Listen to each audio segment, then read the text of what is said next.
আপনি একটু হেসে হেসে কথা বলবেন, আপনাকে কেউ দামও দিবে না, সম্মানও করবে না, ভয়ও পাবে না। একটু মুড নিয়ে কথা বলবেন, আপনার পাশেও কেউ আসবে না, পিছন থেকে বদনাম করবে, কেউ চেহারা দেখলেও ভয় লাগে। কেউ যখন একটু মিশুক হয়,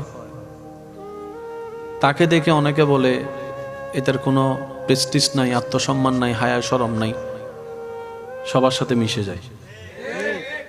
আবার সে মানুষটা যখন ওই কথাগুলাকে কানে নিয়ে নিজেকে রিজার্ভ করে ফেলে, কারোর সাথে মিশে না, কথা বলে না, বলে যে দেখ না তার বাপটা কেমন, অহংকারটা কেমন, মিশলো জ্বালা, না মিশলো জ্বালা।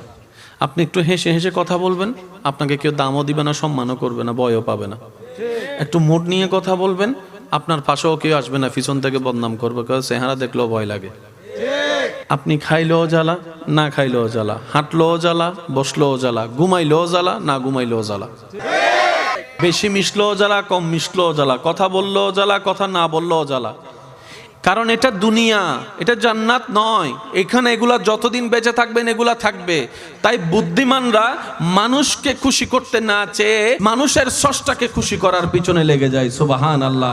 কারণ স্রষ্টা যখন কোনো বান্দার উপর রাজি হয়ে যায়, ওই স্রষ্টার সমস্ত সৃষ্টি ওই সৃষ্টির বান্দাটাকে মহাব্বত করতে শুরু করে, ওই বান্দাকে মহাব্বত করতে শুরু করে, যে রবের সন্তুষ্টি হাসিলের পক্ষে লেগে যায়। বলেন।